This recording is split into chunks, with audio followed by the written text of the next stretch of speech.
Hello financial fans, welcome back to another stock analysis. Today we'll be covering Exxon Mobil stock ticker XOM. Exxon Mobil is a multinational oil and gas company that is involved in the exploration, production and sale of crude oil and natural gas, as well as the manufacture and sale of a range of petrochemical products. The company was formed in 1999 through a merger of Exxon and Mobil and has since become one of the largest publicly traded energy companies in the world. Exxon Mobil operates in over 50 countries with a significant presence in the United States, Europe and Asia. The company's primary business is the exploration, production and sale of crude oil and natural gas, but it also has a significant operation in the production of petrochemical projects such as plastics, chemicals and lubricants. ExxonMobil's goal is to provide reliable and affordable energy and petrochemical products to meet the world's growing energy needs. They currently are sitting at a $490.8 billion market cap, and in 2022 they generated a revenue of $398.7 billion, and the dividend yield is currently sitting at 3.18%. 79% of their revenue is generated through their downstream sector, 13% from their chemicals, and 8% upstream. To determine the final valuation of the company, we'll be using a margin of safety. This margin of safety will be based on the financial ratios, the financial health and the growth of the company, and we're using a standard margin of safety of 25% that can never be below 0%. Margin of safety can either increase or decrease by the ratios that we're going to look at in just a moment, and the severity that the margin of safety will increase or decrease by will be determined by using a scale.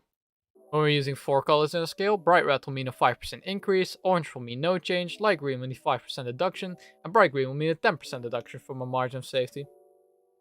When we're using 3 colors in a scale, bright red will mean a 5% increase, orange will mean no change, and bright green will mean a 5% deduction from a margin of safety. The first two metrics that we'll be looking at are the EBIT growth and the margin growth.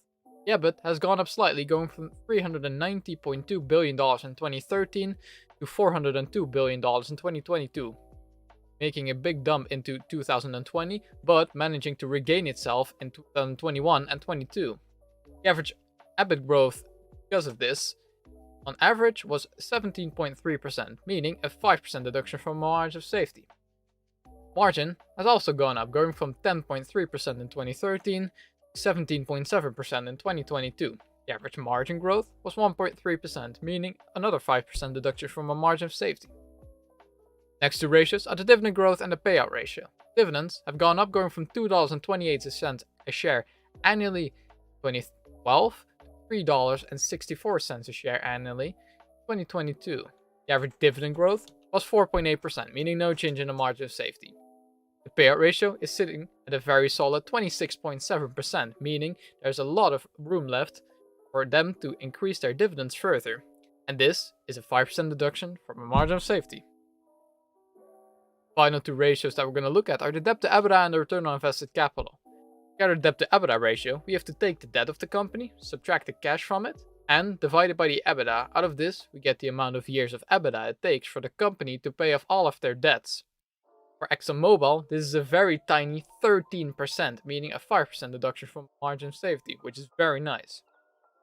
The return on invested capital ratio is 17%, meaning a 5% deduction from a margin of safety. So far, it's looking very good for ExxonMobil on these metrics. Let's go look at the valuation models next to determine the intrinsic value of ExxonMobil. The first valuation model that we'll be using is the discounted cash flow model. I've imported free cash flow going from 2012 to 2021. The average growth during this time in free cash flow annually was 5.3%, and I'm projecting an expected growth of the next 10 years of 3% annually in the free cash flow.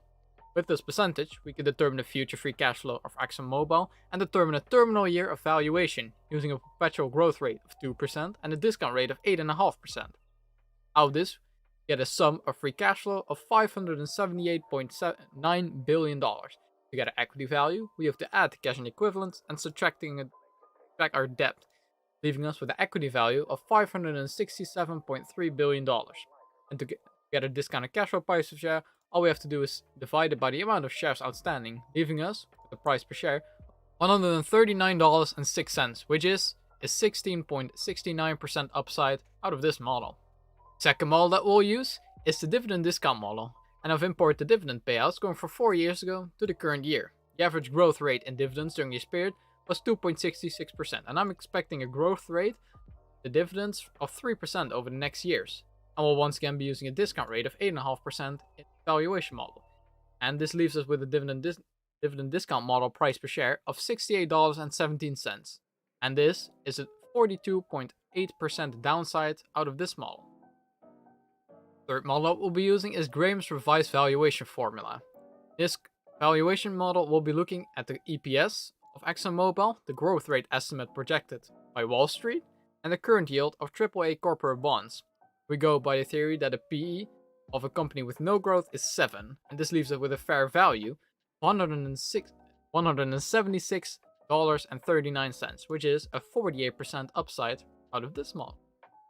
Fourth model is the multiple valuation. In this model, we'll be looking at similar companies, Exxon Mobil, look at their stock price and their earnings per share to determine the average PE multiple in the industry, which in this case is 5.56. To get our fair value, we have to multiply by the earnings per share that Exxon Mobil is generating, which is $13.26, leaving us with a fair value of $73.73, which is 38.13% downside out of this model.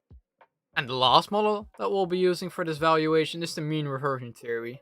In this model, we go by the theory that a company will always trade above or below its mean, and the metrics that we'll use to determine this is the dividend yield and the PE ratio. In this case, I've imported the dividend yields going past 5 years. The average yield during this period was 5.02%, and the current yield is 3.17%, meaning it's currently overvalued in this metric. But we'll also look at PE ratio, and the historical PE ratio on average of the past 5 years was 18.3. The current PE ratio is 8.59. This means it's very undervalued out of this one, and this leaves us with a fair value of $164.58, which is a 38.1% upside out of this model. Let's go look at the final overview of all of our valuation models. Looking at our final overview, we've imported the discounted cash flow, discounted dividend, Graham's valuation, the multiple valuation, and the mean reversion theory prices per share, leaving us with an average of $124.39. A margin of safety we've determined earlier using a standard margin of safety of 25%, deducting 5% for the debt to EBITDA, deducting another 5% for the EBIT growth, another 5% for the margin growth, another 5% for return on invested capital, another 5% for the payout ratio, leaving us no margin of safety at all. This means the fair value is the same as the average out of the models, which is $124.39, which is a 4.38% upside from here. So it's a very close fair value out of the models we have projected. If there's any other dividend companies that you would like to see me cover on this channel, please let me know. And thanks for watching.